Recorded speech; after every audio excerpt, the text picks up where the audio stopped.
Hello students, Shri Krishna महाविद्यालय में आपका स्वागत है। आज हम लोग केमिस्ट्री के GIOC का अध्ययन करेंगे। GIOC क्या है? GIOC है जर्नल इनऑर्गेनिक केमिस्ट्री, जिसके अंदर पहला टॉपिक है हमारा संकरण। संकरण की परिभाषा क्या है? संकरण की परिभाषा है जब दो या दो से अधिक समान ऊर्जा के परमाणुीय कक्षक, जब दो या दो से अधिक समान ऊर्जा के परमाणुीय कक्षक आपस में अतिव्यापित होकर समान ऊर्जा एवं आकृति के कक्षक बनाते हैं, तो यह घटना या ये कॉन्सेप्ट या ये अवधारणा क्या कहलाती है? संकरण कहलाती है। किसे कहते हैं संकरण? जब दो या दो से अधिक कक्षक आपस में अतिव्यापन, लेकिन जो दोनों अतिव्यापित होने वाले कक्षक है, अतिव्यापन का मतलब क्या हुआ? अतिव्यापन का मतलब है दोनों कक्षक आपस में मिक्स होना, मतलब एक दूसरे में मिल जाना, मिक्सिंग हो जाना उनका, यह क्या कहलाता है? अतिव्यापन कहलाता है। तो दो या दो से अधिक समान ऊर्जा के कक्षक आपस में अतिव्यापित होकर समान ऊर्जा के ही कक्षक बनाता है, यह अवधारणा क्या कहलाती है? संकरण कहलाता है। संकरण के जैसे एग्जाम्पल, सबसे पहला एग्जाम्पल है जैसे CH4, जिसको आप क्या बोलते हो? मैथेन। दूसरा है NH3, जिसको आप बोलते हो अमोनिया। तीसरा है H2O, जिसको जल बोलते हो। चौथा है XeF6। XeF6 का मतलब है जीनॉन हेक्साफ्लोराइड। अगला है CCl4 कार्बन टेट्राक्लोराइड। अगला है XeF4 जीनॉन टेट्राफ्लोराइड। अगला है PCl5 फास्फोरस पेंटाक्लोराइड। फिर है PCl3 फास्फोरस ट्राइक्लोराइड। तो इस प्रकार बहुत से एग्जाम्पल हैं जिनका अपन संकरण निकाल सकते हैं। इसके लिए दो कंडीशन है। एक तरह से किसी भी मॉलिक्यूल का जो संकरण है उसके लिए दो कंडीशन जरूरी होती है। पहली कंडीशन क्या है कि संकरण में भाग लेने वाले सभी कक्षक समान ऊर्जा के होने चाहिए। संकरण में जो भाग ले रहे हैं कक्षक, जैसे मान लीजिए एक कक्षक ये है, एक कक्षक ये है, ये S का है, ये भी S का है। ऐसे ही जैसे P है, P के ये 3 P के, इधर ये 3 P के, तो P के ये S का हो गया, ये P का हो गया। तो S कक्षक की जो आकृति होती है वो कैसी होती है? गोलाकार। ऐसे ही P कक्षक की आकृति कैसी होती है? डबल डंबल शेप ऐसे होती है।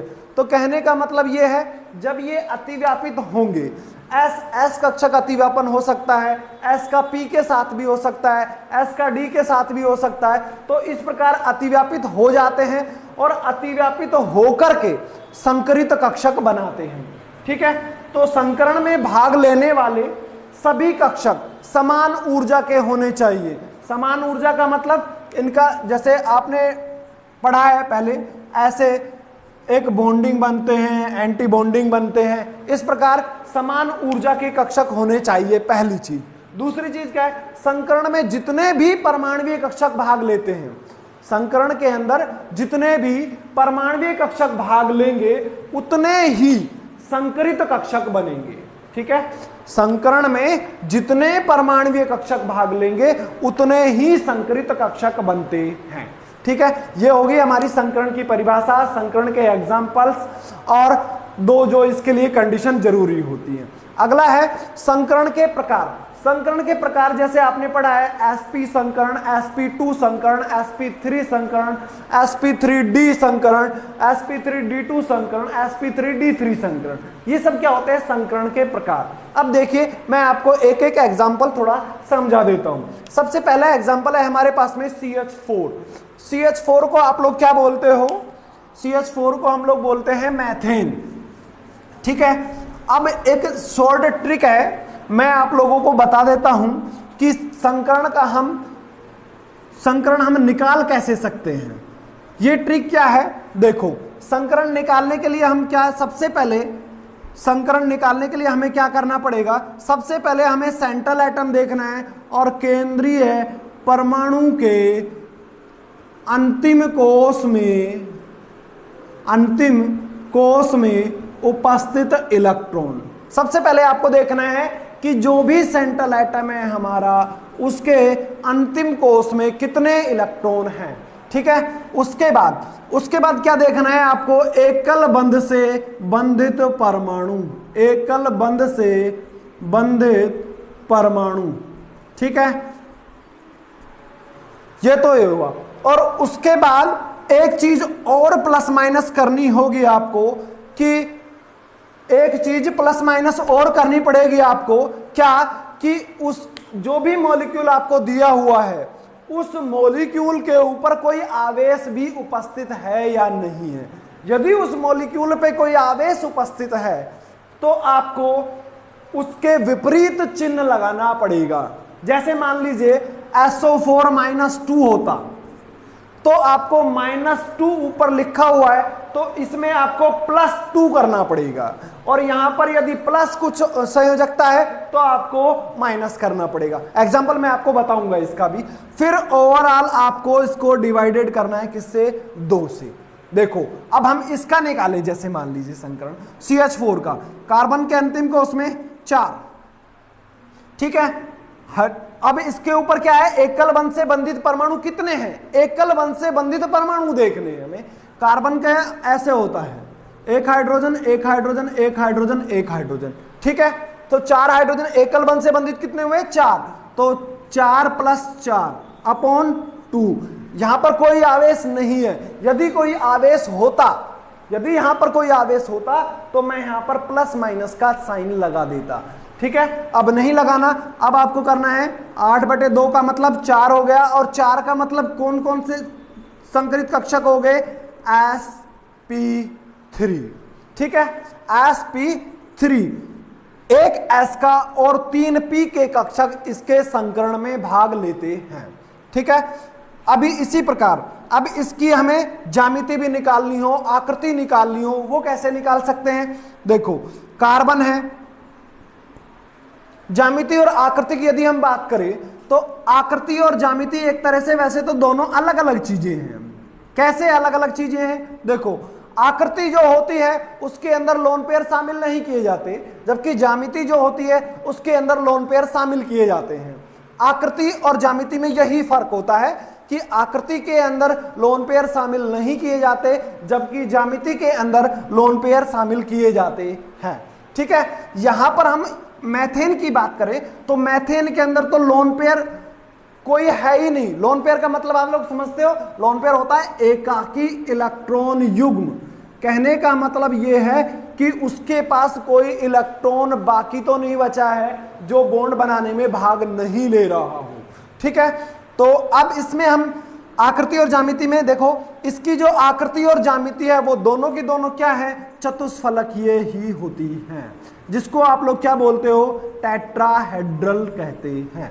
ठीक है, तो आकृति और ज्यामिति दोनों कैसी चीजें हो गई, यहां पर तो सेम है इसके लिए। किसके लिए, मैथेन के लिए। अब ऐसे ही इसका जो बंध कोण का मान है, बॉन्ड एंगल, बंध कोण का जो मान होता है वो इन, जैसे एक CH4 है, एक NH3 है और एक H2O है, इन सब के लिए बंध कोण का मान अलग अलग होता है।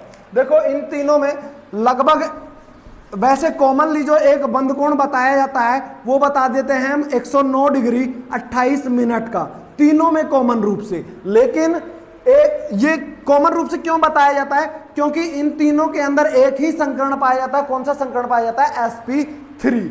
जबकि अब हम बात करें किसकी, H2O की, NH3 की। देखो H2O में, देखो H2O में क्या है, हमारा ऑक्सीजन क्या है, central atom. Oxygen central atom है और इसके पास 2 हाइड्रोजन है। कई बच्चे कई बार कहते हैं सर H2O की जो आकृति होती है वो लीनियर क्यों नहीं होती है, लीनियर क्यों नहीं होती है। लीनियर का मतलब होता है रेखीय, रेखीय क्यों नहीं होती है, जबकि होती कैसी है इसकी, वी शेप होती है।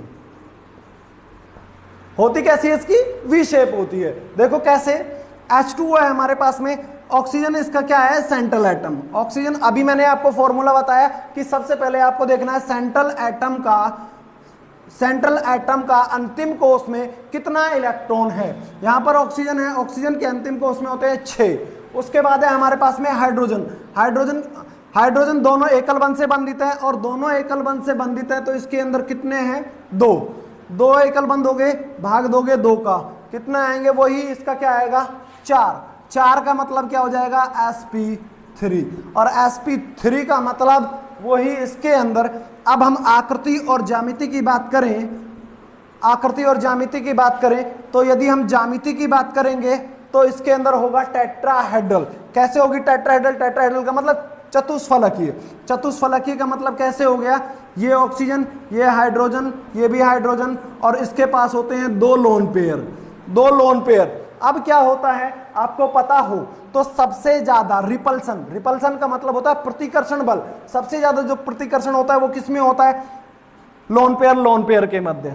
उससे कम किसके अंदर होता है, लोन पेयर बॉन्ड पेयर के मध्य। उससे कम किसके अंदर होता है, बॉन्ड पेयर के मध्य।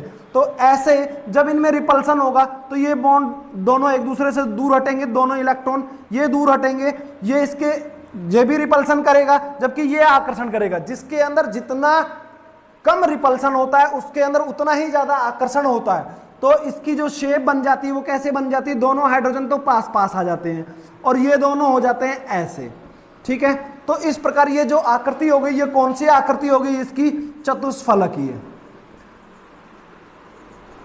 तो ये इसकी क्या कहलाएगी, ज्यामिति। जबकि आकृति जो कहलाएगी उसके अंदर ये लोन पेयर शामिल ना करते हुए ये क्या कहलाता है, हमारा वी शेप कहलाता है, ठीक है। तो ऐसे ही अब इसके अंदर यदि हम बॉन्ड एंगल की बात करें, जल के अंदर जो बॉन्ड एंगल होता है वो होता है 104 डिग्री और 45 मिनट, ठीक है, 104 डिग्री 45 मिनट। जबकि CH4 के अंदर क्या था हमारा, 107 डिग्री, और हमारा NH3 जो बच रहा है उसके अंदर होगा 109 डिग्री। तो इसलिए इन तीनों के अंदर sp3 संकरण होने के कारण एक तरह से कॉमन रूप से यह भी बोल दिया जाता है कि इनके अंदर 109 डिग्री 28 मिनट का बंद कोण पाया जाता है, ठीक है। तो इस प्रकार हम क्या निकाल सकते हैं, आकृति भी निकाल सकते हैं, ज्यामिति भी निकाल सकते हैं, संकरण भी निकाल सकते हैं। इस फॉर्मूले के द्वारा आप किसी भी अणु का संकरण निकाल सकते हो, ज्यामिति निकाल सकते हो, आकृति निकाल सकते हो। जैसे एक एग्जांपल और दे देता हूं मैं आपको, SO4-2। कई बार जनरल साइंस में कंपटीशन में पूछ लिया जाता है कि SO4-2 में उपस्थित सेंट्रल एटम सल्फर का संकरण कौन सा है। आपको इसमें संकरण बताना है, यदि वो आपसे निकलवाए सल्फर का। अब देखो आपको इसमें सबसे पहले सेंट्रल एटम देखना है। सेंट्रल एटम क्या है, सल्फर, ठीक है, सल्फर। अब इसके पास में ऑक्सीजन कितने हैं, 4 ऑक्सीजन है, ठीक है, 2 और जो एक ऑक्सीजन होता है वो उपसहसंयोजक बॉन्ड से जुड़ा हुआ होता है। इसके ऊपर चार्ज कौन सा है, -2। वही मेरा वाला फॉर्मूला जो मैंने अभी आपको बताया था कि सल्फर के अंतिम कोष में इलेक्ट्रॉन 6 होते हैं। अब आपको पता है यहाँ पर ऑक्सीजन इससे डबल बॉन्ड से बॉन्डित या सिंगल बॉन्ड से बॉन्डित नहीं हो सकता, क्योंकि इसके कैपेसिटी 6 की होती है और जो 6 कंप्लीट कर चुका है, इससे आगे नहीं होगा। तो 6 प्लस यूनिवेलेंट देखने हैं आपको, एकल बंध कितने हैं, एकल बंध कोई नहीं है, जबकि ये वाला बॉन्ड इसमें उपसहसंयोजक है, एकल बॉन्ड कोई नहीं है। तो इसमें हो गया 6 प्लस 0 कोई नहीं है अपॉन, अच्छा इसमें आपको चार्ज और देखना है क्योंकि ऊपर चार्ज लगा हुआ है।